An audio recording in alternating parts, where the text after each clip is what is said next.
Now let's look at SatRat across the area today. We'll take a look at what happened, and you can see how stuff, as expected, we thought there were going to be some showers and thunderstorms fire up. Thought it'd be less active than yesterday, but still some activity, and that's indeed what happened. Wasn't a lot, but there was a little bit. Most of it formed right about where we are now, and then moved off to the northwest. There's also a little bit near the coast, but you can see what's happened since then. It's all pretty much faded away, and the rest of the night looks pretty quiet. Now there was some decent rain. Here's Doppler estimated rainfall in this area. We'll go close into Willacy. Most of it along and west of I-69E or US 77 from Raymondville westward over toward the western part of Willacy County. Some pretty good rain in that area. You notice the colors get up into the yellows and even into the greens, indicating 2 to 2¼ inches of rain west of Raymondville. East of Raymondville, almost nothing. Nothing as you head out toward San Perlita and toward the coast from there. Let's watch Future Track now and see what it suggests for tonight.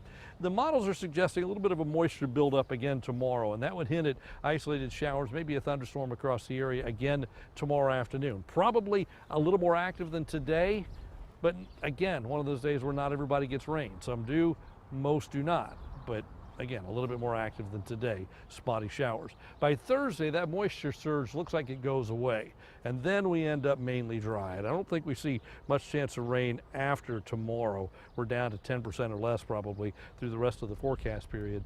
It's that time of year. I mean, you can still see an isolated shower almost any day, but for the most part, we stay dry then for the rest of the week into the weekend. What are our rain chances? Well, let's take a peek at what we see, and not real good. I think tomorrow's our best shot. Rain chances tomorrow afternoon about 20%, and then we go mainly dry after that for Thursday and Friday, and that really holds likely all the way through the weekend. Let's check temperatures across the valley this afternoon, see where we stand right now. And it's still warm, I can tell you that. It's also quite humid, at least where we're standing right here. Temperatures this afternoon, 90s for the most part. Some places in the upper 80s, but it's a warm and humid day across the valley today. Looking ahead the next 3 days, it looks like it stays quite warm. We don't think it's going to cool off at all. There's no fronts, no big push of moisture after tomorrow, and when things dry out, it gets hotter. 99 on Thursday and 100 degrees by the time we get to Friday. So let's head to the coast, see what's happening there. And it looks like, you know, decent weather for the island. I think any showers will be very isolated. For the most part, it's dry. Temperatures in the morning in the 80s. By afternoon, you stay in the upper 80s, maybe touch 90. Humidity's a little higher there. UV's extreme, the rip current risk is low. The surf temperature stands at 85 degrees. Winds all day out of the southeast. Let's take a look at the tides and your bay water temperature. All the other information for you. Seas running 2 to 3 feet with a moderate chop on the bay.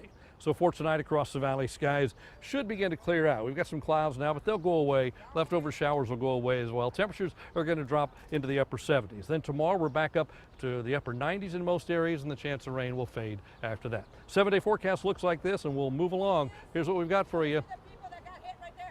Very good.